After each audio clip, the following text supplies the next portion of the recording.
Hello my dear students, स्वागत है आप सभी का एक बार फिर से स्टडी प्लस 2 के इस एजुकेशनल यूट्यूब चैनल पर। आज के इस क्लास में हम लोग क्लास 11th जो कि साइटोलॉजी पढ़ रहे हैं। आज का हमारा टॉपिक होगा सेंट्रोसोम एंड सेंट्रियोल। तो सेंट्रोसोम एंड सेंट्रियोल जो है वो कोई बड़ा टॉपिक नहीं है, बहुत ही छोटा टॉपिक है और कुछ पॉइंट्स है जो हमने यहाँ पे लिखे हैं। तो आज हम लोग इसके बारे में पढ़ेंगे। तो एक हम लोग ओवरव्यू ले लेते हैं। अगर आप हमारे चैनल के साथ नए हैं तो हमारे चैनल को सब्सक्राइब कर लीजिए, अपने मित्रों के साथ शेयर कीजिए और वीडियो को लाइक जरूर कीजिएगा। अगर आप हमसे जुड़ना चाहते हैं तो आप हमारे वीडियो के डिस्क्रिप्शन बॉक्स पे जाइए, वहां पे आपको एक टेलीग्राम का लिंक मिलेगा। आप हमसे टेलीग्राम पे भी जुड़ सकते हैं, आप हमसे व्हाट्सएप पे भी जुड़ सकते हैं, क्योंकि ये जो व्हाट्सएप ग्रुप हमने बनाया है खास आपके लिए बनाया है। आप क्लास 11th में आपने बायो लिया है तो या तो फिजिक्स केमिस्ट्री जो भी है, आपने साइंस ब्रांच चूज किया है तो आपके लिए एक व्हाट्सएप ग्रुप है, आप उस ग्रुप से भी ऐड हो सकते हैं। बाकी ये जो नोट्स वगैरह हैं आप इसका स्क्रीनशॉट ले लें, या अगर आपको कोई और भी दिक्कत हो तो आप हमसे कांटेक्ट कर सकते हैं व्हाट्सएप ग्रुप के माध्यम से, या तो कमेंट बॉक्स पे आप अपना नाम और जो भी आपको प्रॉब्लम हो वो आप बताएं और व्हाट्सएप नंबर भेजें तो हम आपसे कांटेक्ट करेंगे। तो आज के इस क्लास में हम लोग क्या पढ़ने जा रहे हैं my dear students, centrosomes and centrioles के बारे में कि क्या होता है सेंट्रोसोम्स और सेंट्रियोल्स क्या होता है। तो सेंट्रोसोम और सेंट्रियोल की बात करें तो दोनों मतलब सेंट्रियोल जो है वो सेंट्रोसोम के अंदर ही रहता है। तो इसी के बारे में हम लोग इर्द गिर्द बात करने वाले हैं। तो एक हम ओवरव्यू ले लेते हैं कि हम इसमें क्या क्या चीज जानेंगे। तो अगर हम सेंट्रोसोम की बात करें तो सेंट्रोसोम एक ट्यूबुलर एक नेटवर्क एक स्ट्रक्चर होता है जिसके अंदर सेंट्रियोल पाया जाता है। अब सेंट्रियोल दो सेंट्रियोल पाए जाते हैं इसके अंदर और दोनों अपोजिट होते हैं एक दूसरे को, मतलब एक अगर ऊपर सेंट्रियोल है तो दूसरा नीचे पार्ट पे सेंट्रियोल है। और दोनों सेंट्रियोल कैसे होते हैं, सिलेंड्रिकल शेप के होते हैं, सिलेंड्रिकल स्ट्रक्चर लाइक स्ट्रक्चर होता है। अगर मैं यहाँ पे आपको दिखाने का प्रयास करूं तो एक हम लोग एक रफ डायग्राम ले लेते हैं। जैसे मान लीजिए कि ये आपका अगर सेंट्रोसोम है तो इस सेंट्रोसोम के बीच में जो अगर मैंने बात किया सिलेंड्रिकल आकार का, तो सिलेंड्रिकल आकार के दो अलग अलग यहाँ पे ऐसे पाए जाएंगे। ये वाला जो स्ट्रक्चर है दिस इज आपने पढ़ा होगा कि ये आपका सिलेंड्रिकल स्ट्रक्चर होता है। तो ऐसे इन दोनों साइड में पाया जाएगा। तो ये सेंट्रोसोम के अंदर दो पाए जाने वाले सेंट्रियोल कहलाते हैं। अगर फिर हम सेंट्रोसोम के फादर की बात करें तो आपके बुक में तो दिया हुआ नहीं है, लेकिन बोवेरी को सेंट्रोसोम का फादर कहा जाता है, यानी कि Boveri is the father of centrosome. After that हम लोग सेंट्रोसोम के बारे में और जानेंगे कि इसमें कार्ट लाइक एक व्हील होता है जो कि इसका स्ट्रक्चर आपको देख सकते हैं। आप नेट में अगर सर्च मारेंगे तो वहां पे भी आप देख लेंगे। आपके एनसीईआरटी के बुक में डायग्राम नहीं दिया हुआ है, लेकिन ये कोई खास टॉपिक नहीं है, ये बहुत ही सिंपल सा टॉपिक है, तो ऐसे ही बस बताया है।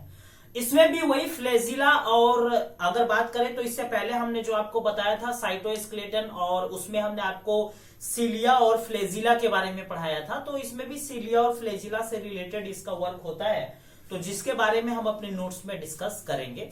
तो यही मिला जो ये अगर आज की बात करें तो बहुत ही छोटा टॉपिक है और आप इस टॉपिक को देखिए ध्यान से। एक क्वेश्चन अगर आए तो आप एक एक क्वेश्चन को सोल्व कर पाएंगे। अब हम अपने नोट्स के ऊपर आते हैं। आइए हम आपको नोट्स के माध्यम से एक एक चीज समझाने का प्रयास करते हैं।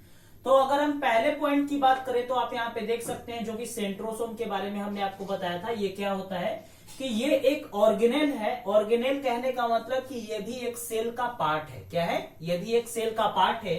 और ये सेल का पार्ट होने के लिए इसका यूज क्या होता है, यानी कि it is a organelle usually, जो कि क्या होता है, क्या क्या चीज को कंटेन करके रखता है, जो अभी हमने आपको बताया सेंट्रियोल को कंटेन करके रखता है, यानी कि it usually containing two cylindrical structure, दो सिलेंड्रिकल स्ट्रक्चर को कंटेन करके रखता है, जिसे क्या कहा जाता है, सेंट्रियोल कहा जाता है। इस लाइन को आप ध्यान से देखेंगे, इसे हम सेंट्रियोल के नाम से जानते हैं।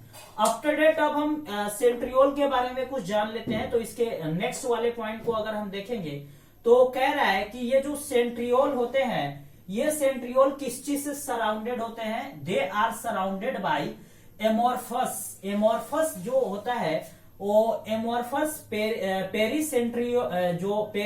सेंट्रियोल होता है, या सेंट्रियोलर जो होता है ये एक मेटेरियल होता है। Amorphous is a pericentriolar material, यानी वही कह रहा है कि they are surrounded by amorphous centriolar materials, यानी कि ये एमोर्फस से सराउंडेड होता है जो कि एक पेरीसेंट्रियोलर मेटेरियल होता है। यही ये पॉइंट कह रहा है। कौन? सेंट्रियोल्स। सेंट्रियोल्स जो कि कहां पे रहता है? सेंट्रोसोम के अंदर रहता है, जो कि कैसा स्ट्रक्चर का होता है? सिलेंड्रिकल स्ट्रक्चर का होता है। अब नेक्स्ट पॉइंट की हम बात कर लेते हैं। तो कह रहा है कि ये जो दोनों सेंट्रियोल्स होते हैं, यानी कि बोथ द सेंट्रियोल्स जो कि इन अ सेंट्रोसोम, किसके अंदर?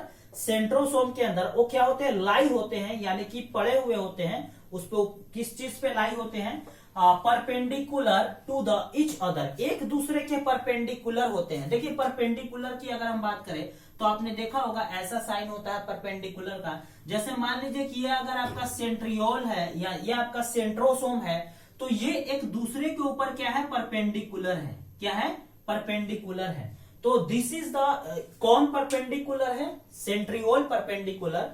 तो वही कह रहा है कि जो दोनों सेंट्रियोल है जो कि सेंट्रोसोम के अंदर रहते हैं, they lies perpendicular to each other, एक दूसरे के परपेंडिकुलर होते हैं। इन विच, जिसमें ईच है, प्रत्येक जो होता है, एंड जो कि क्या होता है? ये एक ऑर्गेनाइजेशन होता है, यानी संगठन होता है। लाइक द कार्टविल की तरह ये एक दूसरे से संगठित रहते हैं। After that they are made up of, ये क्या चीज से मिलकर के बना होता है? तो 9 एब्यूली स्पोक्स से मिलकर के बना होता है, जो कि आप देख सकते हैं, हमने पिछले बार में भी बताया था। आफ्टर दैट ये क्या होते हैं? जैसे पेरिफेरल फाइबर्स, जो कि किस चीज के? ट्यूब्यूल्स, प्रोटीन्स, यानी पेरिफेरल फाइबर्स हो गया, ट्यूब्यूल्स, प्रोटीन हो गया। अब each of the peripheral fibres जो होते हैं इज अ ट्राइप्लेट, यानी कि प्रत्येक पेरिफेरल फाइबर जो होता है वो ट्राइप्लेट की स्ट्रक्चर का होता है, ट्राइप्लेट होता है। अब नेक्स्ट पॉइंट की बात करते हैं। तो जो सेंट्रल पार्ट होता है, किसका central part? The central part of the proximal region of the, किस चीज का? Proximal region of the centriole is also, जो कि ऑल्सो किस चीज का बना होता है? प्रोटीनियस होता है इसमें। एंड कॉल्ड, जिसे क्या कहते हैं? हब के नाम से जानते हैं। किस नाम से जानते हैं? हब के नाम से जानते हैं। इस लाइन को आप याद रखेंगे, यानी कि the central part of the proximal region of the centriole is also proteinaceous and called the hub. यानी मान लीजिए कि ये अगर आपका सेंट्रोसोम है, तो सेंट्रोसोम का प्रोक्सिमल पार्ट, यानी पास वाला हिस्सा, याद रखेंगे, प्रोक्सिमल का मतलब पास वाला हिस्सा एंड डिजिटल का मतलब दूर वाला हिस्सा। तो प्रोक्सिमल वर्ड यूज हुआ है, तो प्रोक्सिमल का मतलब पास वाला हिस्सा, जो कि किस चीज का? प्रोटीनियस इसमें रहता है, और जिसे हम किस नाम से जानते हैं? हब के नाम से जानते हैं, HUB। अब हब के बारे में कह रहा है कि विच इज, मतलब जो कनेक्टेड, जो कि कनेक्टेड होता है किसके द्वारा? विथ ट्यूब्यूल्स, यानी हब जो है वो ट्यूब्यूल्स के द्वारा कनेक्टेड होता है। किसके ट्यूब्यूल्स? ऑफ द पेरिफेरल ट्राइप्लेट्स, यानी कि पेरिफेरल ट्राइप्लेट्स के ट्यूब्यूल के द्वारा हब कनेक्टेड होता है। बाई किसके द्वारा? बाई द रेडियल स्पोक्स, जो कि हमने पढ़ा था, किसमें रेडियल स्पोक्स पढ़ा था? फ्लैजिला में पढ़ा था एंड सिलिया में पढ़ा था। रेडियल स्पोक्स जो कि प्रोटीन से बने होते हैं, यानी made up of protein. After that next point की बात करते हैं। तो जो सेंट्रियोल्स होते हैं वो क्या बनाते हैं? Centrioles forms a basal body, जो किसका बेसल बॉडी? सिलिया का बेसल बॉडी बनाता है। यानी कि सिलिया का बेसल बॉडी बनाने का काम कौन करता है? सेंट्रियोल करता है, जो कि सेंट्रोसोम के अंदर होता है। इस लाइन को आप याद रखेंगे। अगर फंक्शन में आएगा कि what is the function of centriole या what is the function of centrosome, तो आप लिखेंगे कि द फंक्शन ऑफ सेंट्रोसोम या centriole are to formation of या to form of basal body of cilia. Cilia का बेसल बॉडी बनाता है, या तो फिर और फ्लेजिला, या तो सिलिया का बेसल बॉडी बनाएगा या तो फ्लेजिला का बेसल बॉडी बनाएगा। और क्या करता है? स्पिंडल फाइबर्स बनाता है। और क्या बनाने में मदद करता है? स्पिंडल फाइबर्स बनाने में मदद करता है, जो कि क्या देते हैं? विच, मतलब जो gives rise to spindle apparatus, जो कि स्पिंडल अपरेटस प्रोवाइड करते हैं। कब? During the cell division. जब ड्यूरिंग द सेल डिवीजन, किसमें? एनिमल्स में। जब एनिमल्स में सेल डिवीजन होता है तो उस सेल डिवीजन होने के टाइम पे ये क्या करते हैं? स्पिंडल्स फाइबर्स बनाते हैं। कौन बनाते हैं? सेंट्रोसोम्स या सेंट्रियोल्स। Getting my point? तो बस आपको इतना याद रखना है कि सेंट्रोसोम्स और सेंट्रियोल्स है क्या। तो सेंट्रोसोम्स एक पार्ट है, एक ऑर्गेनेल है, किसका? सेल का। अब इस सेंट्रोसोम्स के अंदर दो सेंट्रियोल्स पाए जाते हैं जो कि एक दूसरे के क्या होते हैं? परपेंडिकुलर होते हैं। और किस शेप के होते हैं बाबू? तो सिलेंड्रिकल शेप के होते हैं। आफ्टर दैट फिर हमने बताया आपको कि जो ये सेंट्रियोल्स है या तो जो सेंट्रोसोम्स है, फिर हम इसके फादर की बात करते हैं सेंट्रोसोम्स में, तो Boveri was the father of centrosomes. After that इसमें भी 9 स्पोक्स होते हैं। इसके दो पार्ट्स होते हैं, पेरिफेरल ट्यूब्यूल्स वगैरह होता है, एक सेंट्रल पार्ट होता है। आफ्टर डेट फिर अगर हम इसके फंक्शन की बात करें तो फंक्शन में हमने आपको बताया कि इसका फंक्शन क्या होगा। सबसे पहले ये बेसल बॉडी बनाएगा। पहला फंक्शन इसका क्या है? To form the basal body of cilia और फ्लैजिला, यानी सिलिया और फ्लैजिला को बेसल बॉडी बनाना।